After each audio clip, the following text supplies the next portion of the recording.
안녕하세요. 저는 30대 후반의 남자입니다. 오늘은 여러분들에게 제가 겪었던 일에 대해서 말씀드리려고 해요. 몇 달 전 일이지만 아직도 그때만 생각하면 화가 미친 듯이 솟아오릅니다. 이 일로 인해서 제 삶에 아주 큰 변화가 생겼고, 다른 사람들도 충분히 겪을 수 있는 일이기에 오늘 한번 여러분들께 말씀드리려고 해요. 다들 저의 이야기를 들으시고 주위를 한번 제대로 둘러보시길 바랍니다. 저는 아내와 행복한 결혼 생활을 하고 있었어요. 저희 둘은 오랜 연애 끝에 결혼을 했기에 믿음도 충분히 있었고 서로에 대해 너무나 잘 알았죠. 집으로 가면 제가 사랑하는 아내가 저를 기다리고 있다는 것 하나만으로도 행복한 거 있죠?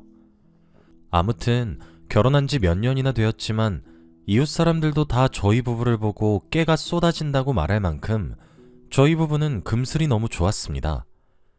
그런데 저희 부부에게 딱 한 가지 아쉬운 점이 있었어요. 바로 아이가 없다는 것입니다. 사실 처음에는 아이를 천천히 가지고 싶었어요. 아내와 둘이서 더 행복하게 추억을 많이 쌓고 제대로 된 육아라 시작하고 싶었거든요. 그런데 30대 초중반이었던 저와 아내는 임신이 마음대로 되지 않았습니다. 병원도 주기적으로 가고 노력도 정말 많이 했지만 임신이라는 것이 정말 어렵더군요. 사람들이 임신을 축복이라고 부르는 이유가 있었습니다. 그래서 아내가 스트레스를 정말 많이 받았어요. 직장을 다니고 있던 아내였는데 임신이 되지 않으니 일도 손에 안 잡히고 하루 종일 우울해하더라고요. 마치 전부 다 자기 탓인 거라고 생각하는 것 같았습니다. 매일 밤마다 아기 영상을 보면서 잠에 들었고 저는 모른 척 했지만 매일 화장실 가서 울더라고요. 그 모습을 남편인 제가 옆에서 지켜보면 저도 억장이 무너지는 것 같았습니다.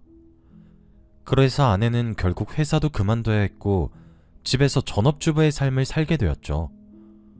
혼자 집에 있어야 하는 아내가 걱정이 되긴 했지만 그래도 아내가 원했기에 제가 말릴 수는 없었습니다. 그런데 다행히도 혼자서 집에 있는 게 아내에게 잘 맞는 것 같더라고요. 운동도 다니고 사람들도 만나면서 다른 일에 빠지기 시작했습니다. 아내가 점점 일상생활을 찾아가는 것을 보게 되니 제가 다 기분이 좋더라고요. 아내는 이제 임신을 해야 한다는 강박에서 조금씩 벗어나는 듯 싶었고 다시 표정도 좋아졌고 활기도 찾은 것 같아 너무 다행이라고 생각했습니다. 다들 저 혼자 돈을 벌면 경제적으로 많이 힘들 것이라고 생각하세요. 아내가 하고 싶은 거 다 하고 사고 싶은 거 다 사주게 하면 뭐가 남냐고 하면서 말이죠. 그런데 사실 저희 부부가 살고 있는 건물이 제 명의입니다. 빌라이긴 하지만 그래도 부부나 어르신분들이 많이 살아요. 성인이 되자마자 아버지한테 물려받았고 제가 관리도 하고 입주민들과 소통도 합니다. 그래서 월세를 받으면서 살다 보니 나름 먹고 살만했죠. 그런데 제가 직장도 다니고 건물 관리까지 하니까 너무 힘이 들더라고요. 그리고 저보다 아내가 더 건물에 대해 알고 있는 게 많았습니다. 항상 제 옆에서 제가 몰랐던 걸 아내가 다 알려줬었거든요. 그래서 제가 생각해낸 게 아내에게 제 건물의 명의를 주려고 했습니다. 집에서 놀고만 있으면 심심할 것 같기도 했고 아내가 저보다 더 건물에 정성을 다하기 때문에 아내의 명의로 바꿔주고 싶었죠. 그리고 아내에게 결혼 전부터 결혼하게 되면 건물을 주고 싶다는 마음이 늘 있었기에 주저할 이유가 없었습니다. 어차피 평생 같이 살 여자이고 저와 부부이니 문제될 일이 없다고 생각을 했어요. 그래서 곧 아내에게 명의를 바꿔주겠다고 했죠. 그런데 딱 명의를 바꾼다고 할 때쯤 저희 건물에 새 입주자가 들어왔습니다. 그 입주자를 처음 봤는데 저와 나이가 비슷한 것 같더라고요. 되게 잘생긴 남자분이었는데 아들이 있었습니다. 평범한 가족이 이사를 왔구나 싶었는데 그 남성은 이혼을 했다고 하더라고요. 아이와 둘이서 살고 있다고 했습니다. 그 이야기를 듣고 정말 멋있다고 생각했어요. 정말 친해지고 싶었고 대화도 정말 잘 통할 것 같았죠. 그런데 아내는 그 남자를 보고 표정이 굳어졌습니다. 저는 이혼을 했다는 말에 놀란 줄 알았고 별로 시답지 않게 생각했죠. 아내는 집에 돌아와서도 진정이 안 되는 듯 보였고 제가 편견을 가지지 말라고 말을 해도 듣는 둥 마는 둥 하며 혼자만의 생각에 빠진 것 같았습니다. 그리고 저는 그 세입 잡은 남성을 정말 잘 챙겨줬어요. 아내가 그 남자와 별로 만나고 싶어 하지 않는 것 같아서 제가 분리수거는 어떻게 해야 하는지, 주차는 어떻게 해야 하는지 등을 설명을 했어요. 그러면서 정말 친해졌습니다. 저희 집에도 자주 부르고 싶었지만 일정이 맞지 않아서 계속 미뤄졌었죠. 그리고 그 남자의 아들과도 많이 친해졌습니다. 어린아이였는데 저희가 아이가 없다 보니 정말 친아들같이 대하게 되더라고요. 예의도 바르고 부침성도 좋아서 제가 정말 많이 챙겨줬어요. 그렇게 몇 달 정도 지난 것 같습니다. 같이 술도 여러 번 마시고 아내와도 셋이서 자주 만났어요. 제가 그 남자 좋은 사람 같다고 하면서 가기 싫다는 아내를 억지로 끌고 나갔거든요. 그러다 보니 어느 순간부터 셋이서 정말 자주 만나는 사이가 되었습니다. 한동안 잘 만나다가 제가 일이 너무 바빠서 자주 못 나올 때가 있었어요. 매일 아침에 출근해서 야근을 하고 새벽 늦게 집에 돌아오니까 아내도 잘 못 보고 그 남자도 잘 못 봤죠. 그래서 몇 주간 얼굴을 못 보고 살았습니다. 그런데 어느 날 엘리베이터에서 우연히 만난 그 남자가 저에게 그러더라고요. 아내분 잘 있죠? 저도 정말 오랜만에 만난 건데 대뜸 제 아내의 안부 먼저 물어보니까 조금 당황스러웠습니다. 그래서 장난식으로 저도 오랜만에 봤는데 제 아내만 궁금하나 봐요? 라고 웃으면서 말하니까 그 남자는 들켰네 라고 했습니다. 장난이라고 생각하려고 했지만 왠지 모르게 찝찝했어요. 아내도 없고 잘생긴 남자가 그런 장난을 치니 조금 당황스러웠거든요. 대충 그렇게 인사를 한 뒤 헤어졌습니다. 그런데 기분이 묘한 일이 여기서 끝이 아니에요. 주말에 잠깐 아내와 장을 보고 집으로 돌아오는데 엘리베이터에 그 남자의 아들과 같이 탔습니다. 정말 오랜만에 봐서 이야기도 많이 했어요. 그런데 아내가 그 아이에게 오늘 태권도 학원 갔어? 수연이랑은 잘 지내? 라며 제가 모르는 이야기를 하더라고요. 그러면서 그 남자의 아들과 하하호호 거리며 저 빼고 대화를 했고 저는 전부 모르는 일이니 대화에 낄 수 없었습니다. 그런데 더 놀라운 일은 그 아이가 먼저 집으로 가려고 엘리베이터를 내리면서 엄마 안녕히 가세요 라고 했습니다. 저는 그 말을 듣고 눈이 휘둥그레졌어요. 아내는 아들 잘 가 라고 하며 아무렇지 않게 대답했죠. 저는 그런 아내한테 왜 다른 남자 아들한테 아들이라고 해? 라고 하며 놀란 표정으로 쳐다보니 아내는 여보 왜 이렇게 꽉 막혔어? 그냥 정말 아들 같아서 그런 거야 라고 했죠.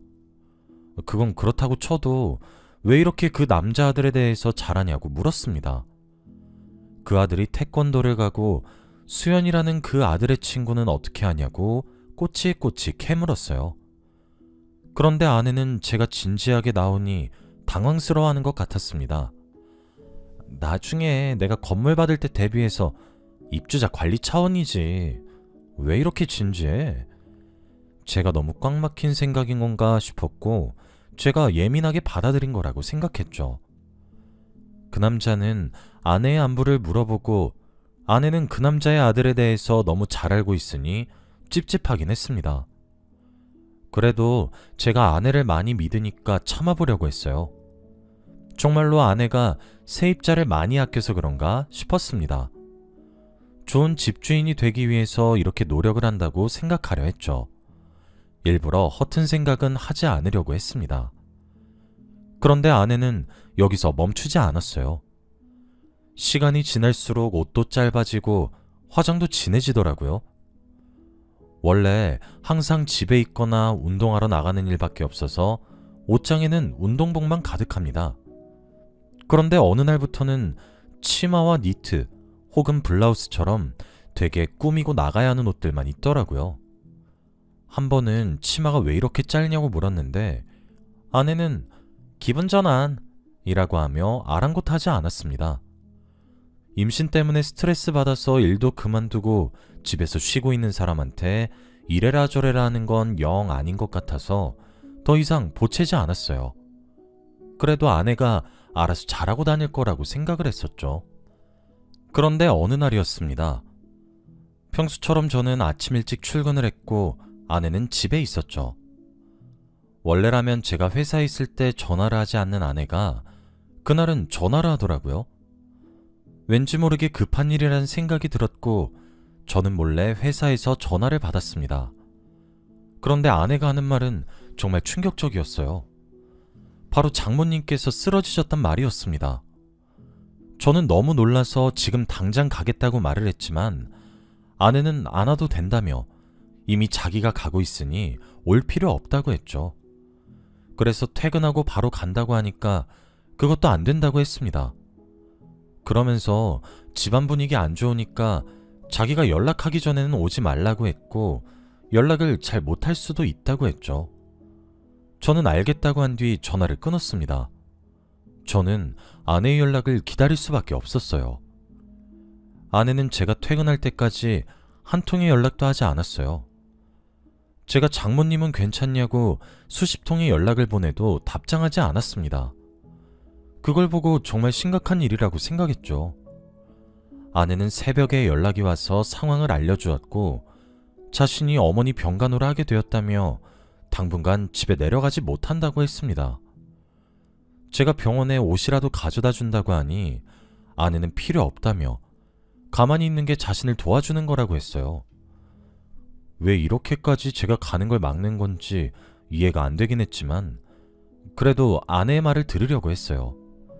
그래서 한동안 집에 저 혼자 있었습니다.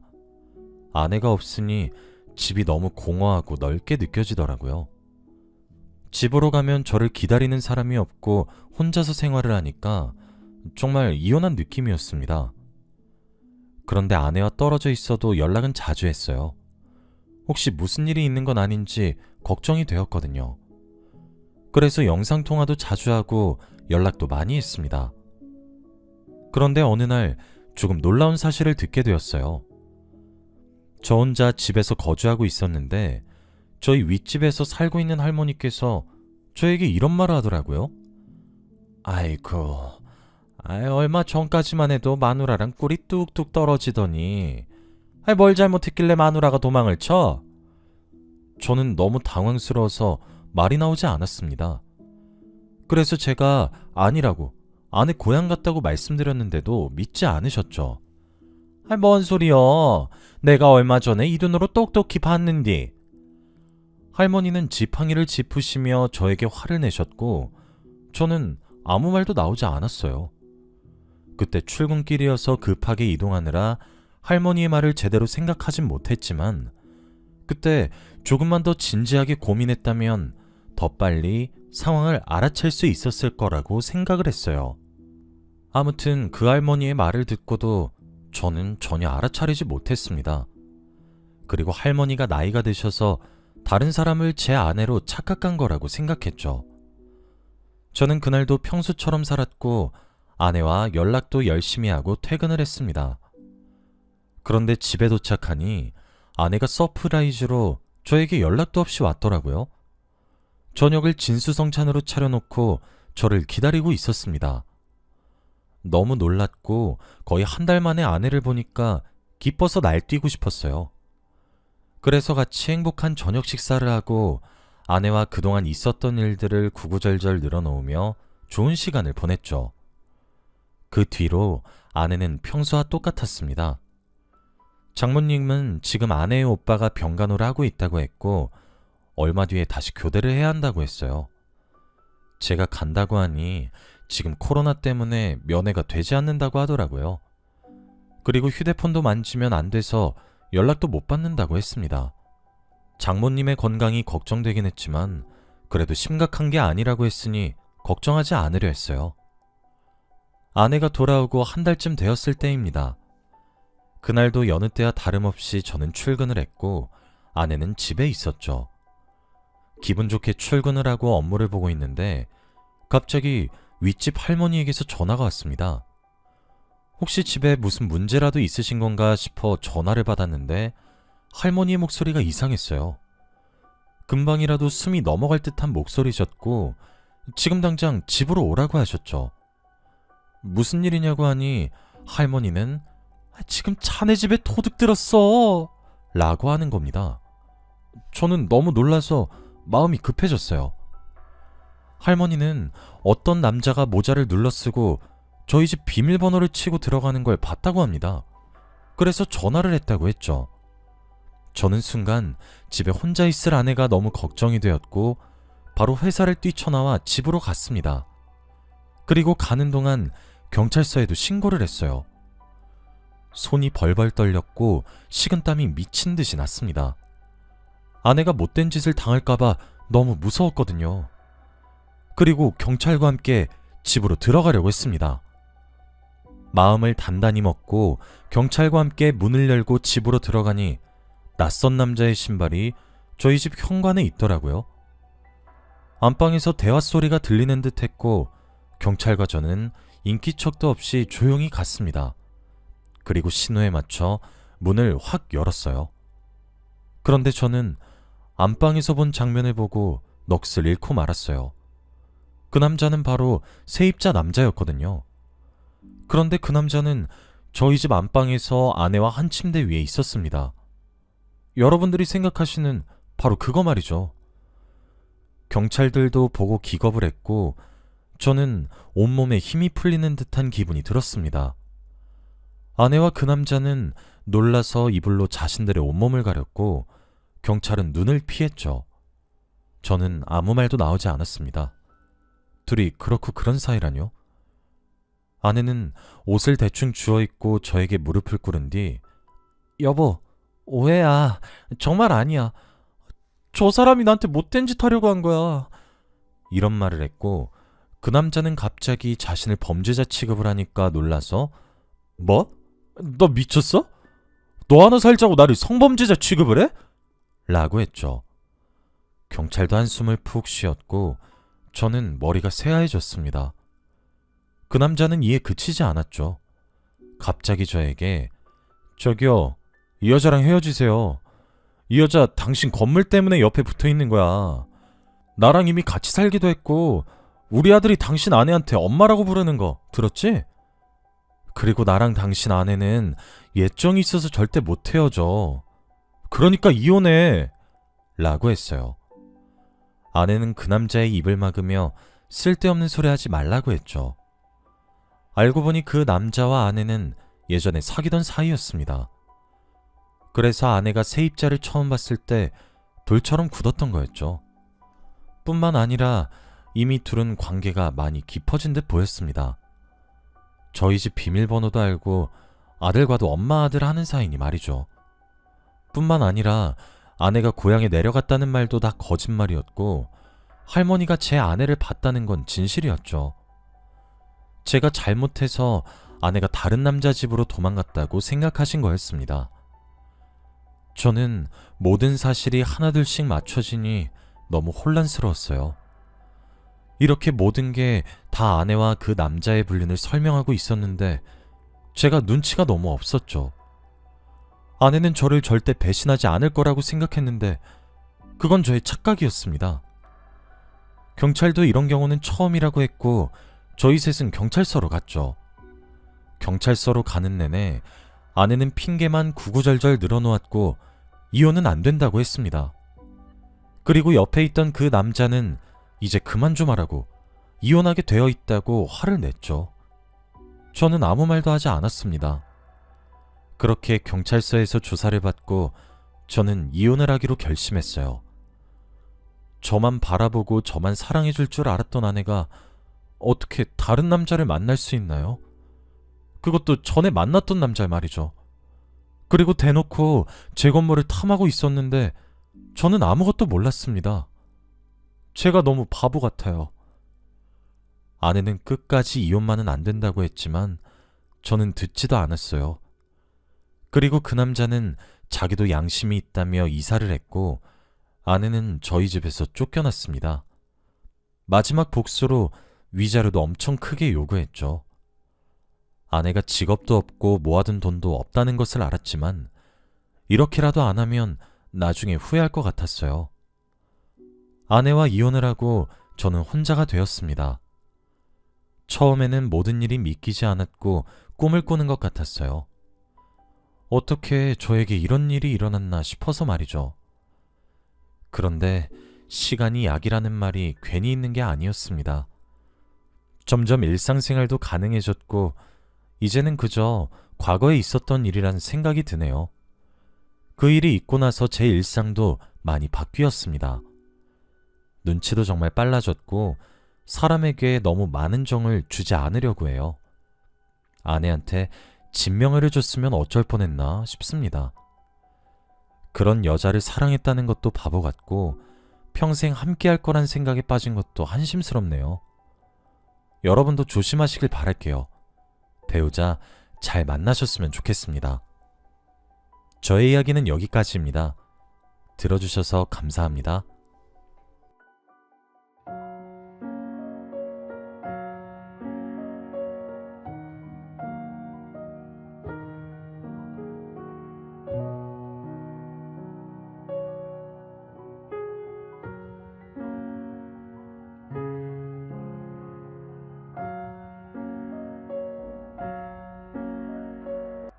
안녕하세요. 저는 30대 후반의 남자입니다.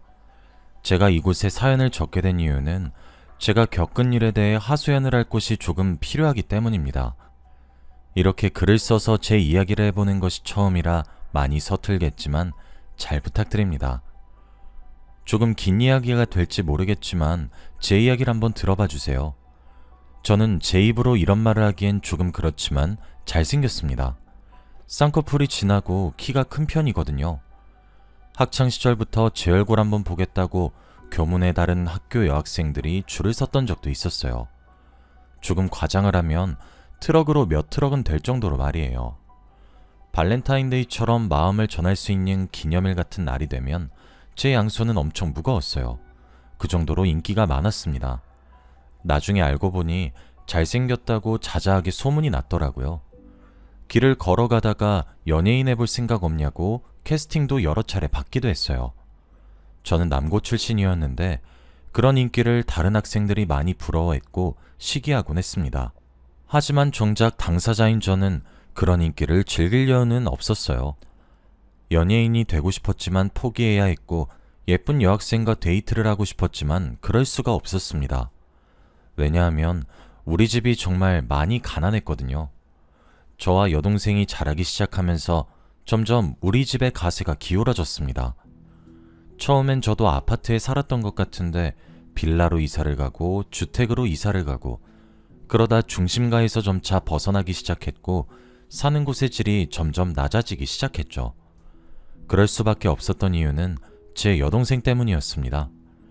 저에겐 6살 어린 여동생이 있어요. 여동생은 4살이란 어린 나이에 갑자기 심장을 움켜쥐고 쓰러지게 되었고 이후 평생 침대에 누워서 지내게 되었죠. 알고 보니 여동생은 심장 관련 희귀질환에 걸려버리게 되었더군요. 여동생은 선천적으로 심장이 남들보다 조금 다르게 태어났습니다. 그래도 일상생활에 지장이 없는 정도였었는데 갑자기 심장이 급격히 안 좋아지게 되었고 쓰러지게 된 거였어요. 아무도 원인을 몰랐어요. 여동생이 갑자기 왜 그렇게 아프기 시작했는지에 대해서 말이에요. 어머니는 본인이 뭘 잘못 먹여서 애가 그렇게 된 거라고 자책하셨고 아버지도 세상이 무너진 표정을 지으셨어요. 당시 제가 10살 정도 되었을 때라 생생히 기억이 나요. 추상이라도 난 것 마냥 부모님께서 울었거든요. 그때 저희 집은 막 부자처럼 사치를 하며 살 수 있을 정도는 아니었지만 적당히 넉넉한 정도였어요. 하지만 여동생의 심장이 문제가 생기게 되면서 땅도 팔고 건물도 팔고 집도 팔며 병원비를 충당했습니다. 여동생은 한번 아프기 시작하면서 상태가 엄청 나빠졌는데 그럴 때마다 생사를 오가곤 했습니다. 언제 심각해질지 몰랐고 발작이 시도 때도 없이 일어나곤 했죠. 저희 어머니는 거의 미쳐가셨던 것 같아요. 그때부터 부모님은 여동생에게 매달리기 시작했어요. 일단 애를 어떻게든 살려야 하니까요. 1년에 긴급 수술을 하는 것은 기본이었고 그게 대수술인 경우도 비일비재했습니다. 어머니는 여동생 병간호를 위해 일을 그만두고 여동생 옆에 24시간을 붙어 지내야 했고, 저희 아버지는 생활비와 병원비 그리고 수술비를 대기 위해 회사 일이 끝나고 난 뒤 대리운전도 하셨죠. 어렸던 저는 항상 누군가에게 맡겨졌거나 외로움을 탔던 기억이 있어요. 그래서 여동생을 원망하기도 했었어요. 그런데 그 생각도 하지 않게 되었습니다. 오랜만에 퇴원해서 집으로 돌아온 여동생은 제게 귀엽게 웃으며 안겨들었던 볼살이 통통했던 모습은 온데간데 없었고, 새하얗게 질린 얼굴로 겨우 미소만 띄울 수 있을 정도로 마르다 못해 야위어서 돌아왔거든요. 그러면서 제게 오랜만이라고 깨르르 웃었는데, 어렸지만 그때 죽음에 대한 공포를 알게 되었던 것 같아요. 제가 점점 자라면서도 여동생의 건강은 별로 달라지지 않았어요. 조금 괜찮아서 나아지고 있구나 싶다가도 순식간에 악화되기를 반복했죠. 저희 집은 점점 가난해졌어요. 빚이 생기기 시작했고 점차 생활고가 찾아오게 되었죠. 그럴 수밖에 없었어요. 1년에 여동생이 수술만 몇 번을 하는데 그걸 아버지 외벌이로 감당하기 힘들었을 테니까요.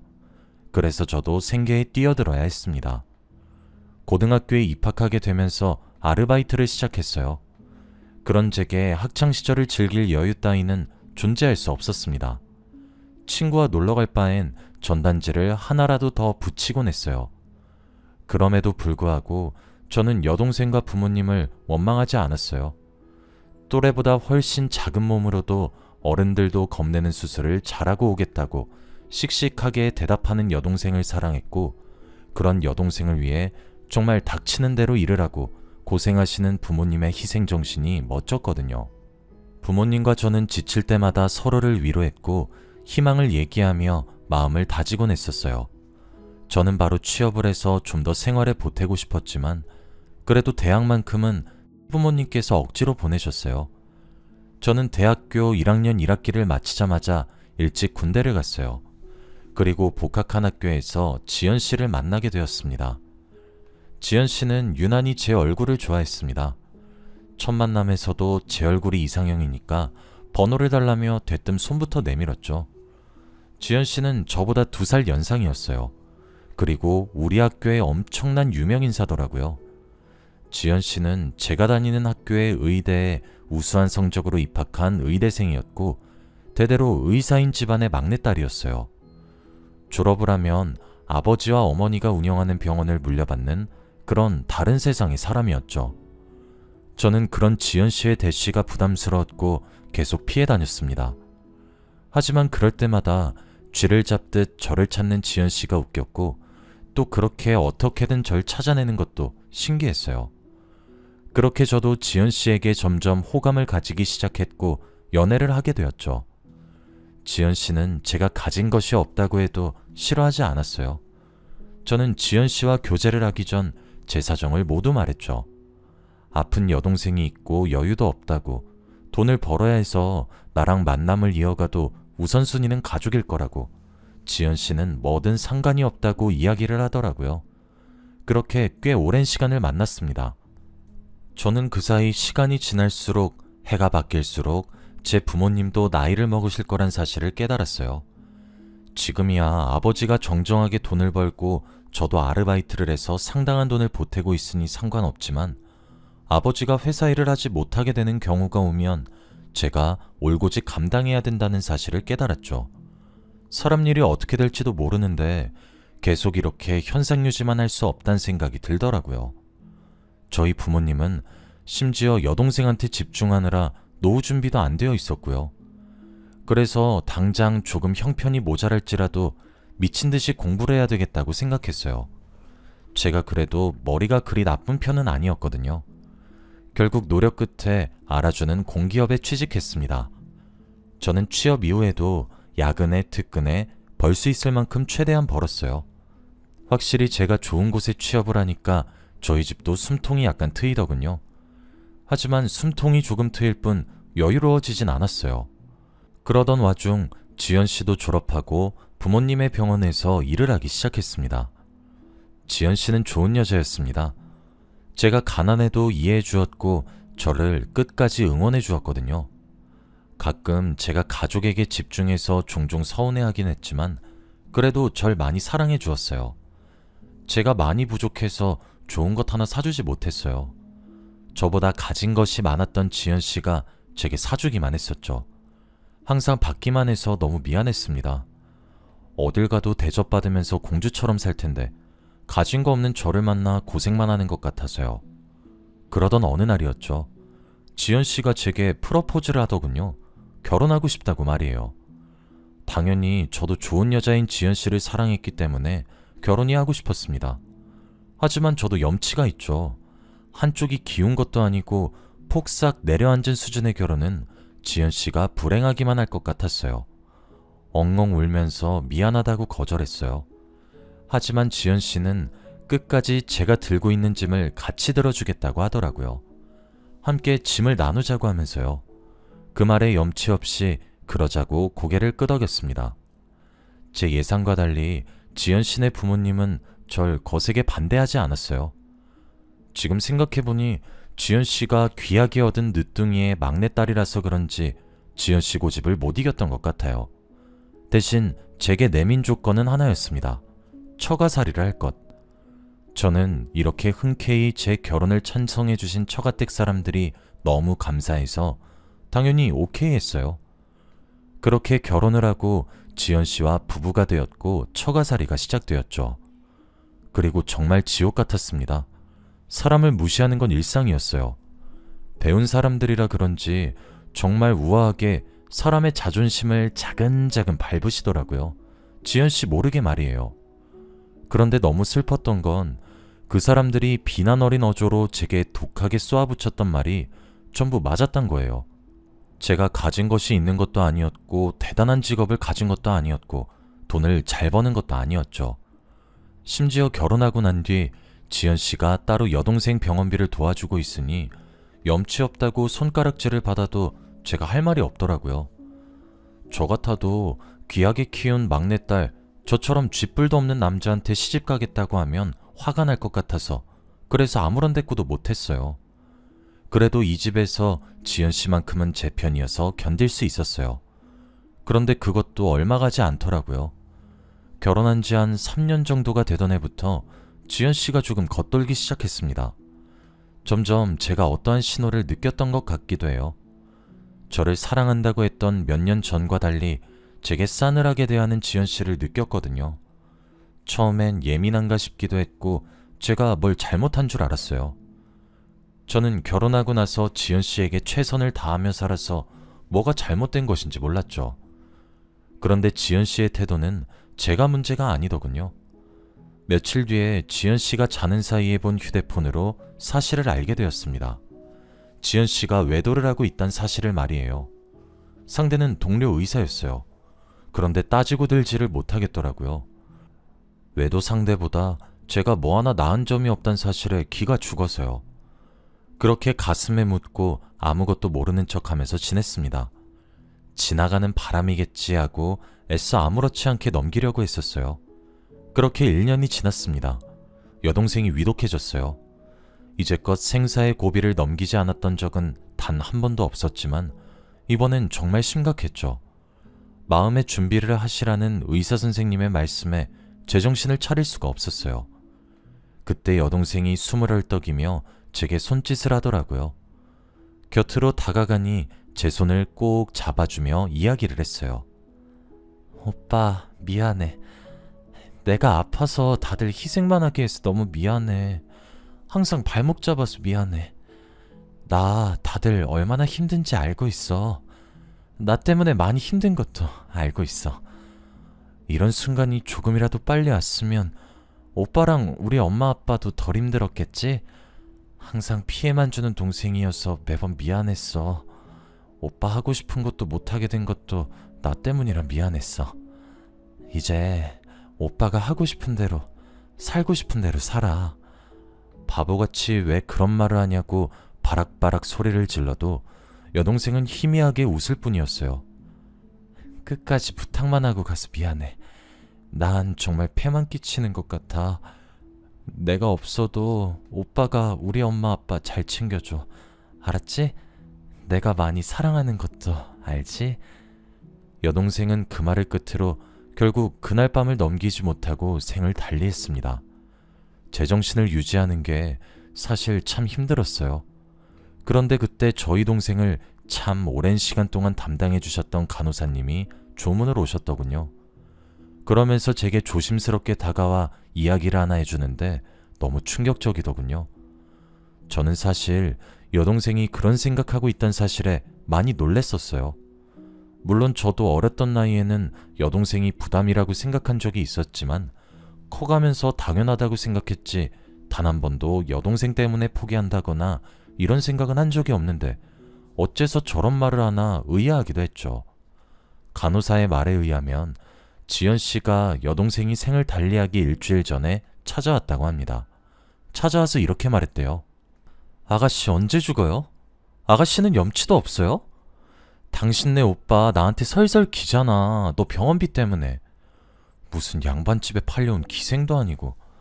아가씨 밑에 들어가는 병원비가 1년에 몇 천만 원은 우스워. 알고는 있어? 밑 빠진 독에 물을 부어도 이보다 보람찰 것 같은데 말이야. 너 때문에 내가 바람을 펴도 그걸 알면서 이혼하자 말 못하는 꼴을 네가 보면 얼마나 죄책감을 느낄까? 아주 남매가 쌍으로 남의 집안 등골을 빨아먹고 있는데 진짜 너희 가족은 무슨 기생충이니? 적당히가 없어? 그 말에 여동생은 지금 무슨 소리냐고 화를 발칵 냈다고 합니다. 하지만 소용이 없었대요. 사실 나 지금 만나고 있는 사람 나랑 비슷한 환경에서 자란 남자야. 그 사람 아이 가졌고 그래서 나는 네 오빠한테 이혼하자고 이야기할 생각이야. 아마 네 병원비 몫으로 얼마 챙겨준다 그럼 좋다고 이혼 안 하겠니? 너희 가족 돈 없잖아.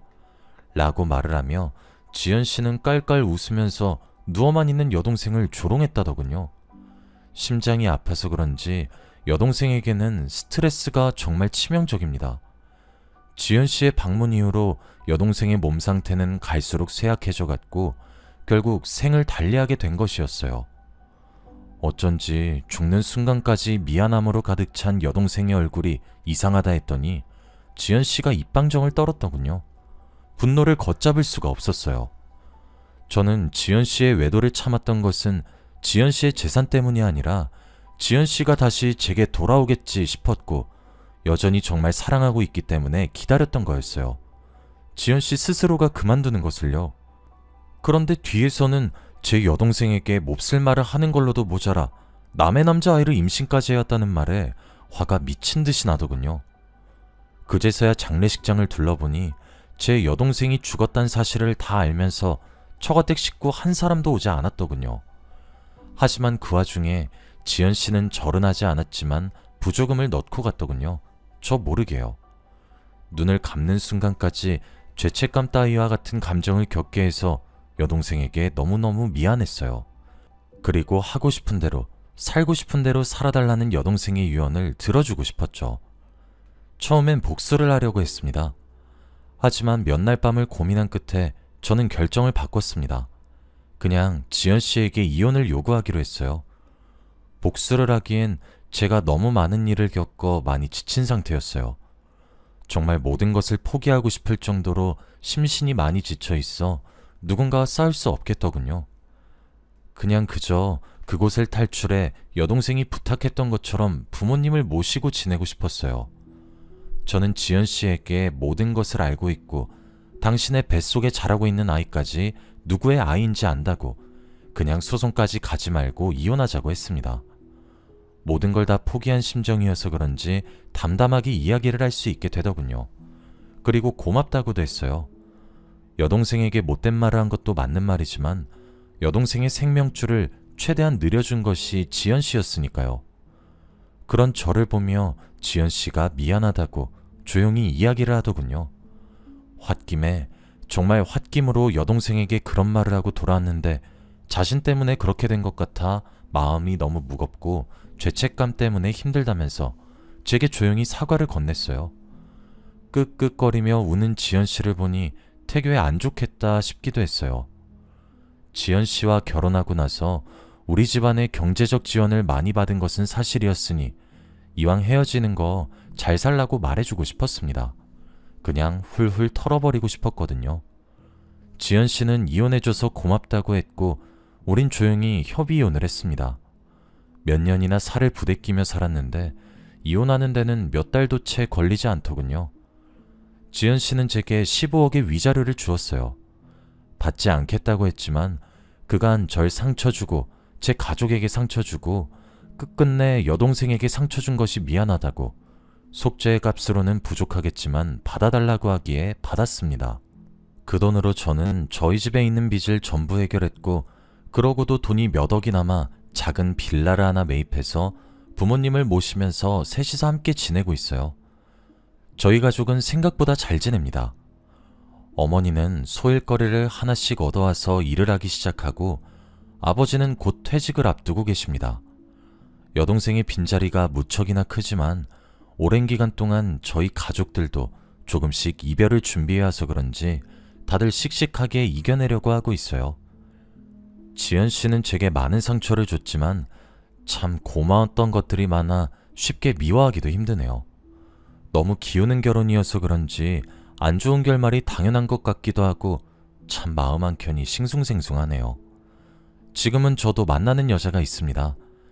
지연 씨와 헤어지고 몇 년이 지나 알게 된 여자인데 수수한 사람이에요. 저와 비슷한 수준의 연봉을 받고 비슷한 씀씀이를 가진 여자거든요. 눈치 보지 않는 것이 참 편한 것 같기도 하네요. 아마 이 여자와 재혼을 하게 될 것 같아요. 저와 잘 맞기도 하고 제가 겪었던 일을 따뜻하게 위로해준 사람이거든요. 이제 저도 편안한 삶을 살 수 있을 거란 생각이 요즘 들기 시작합니다. 하늘에 있는 여동생의 제 선택을 보며 기뻐해줬으면 좋겠네요. 여기까지가 제 이야기였습니다.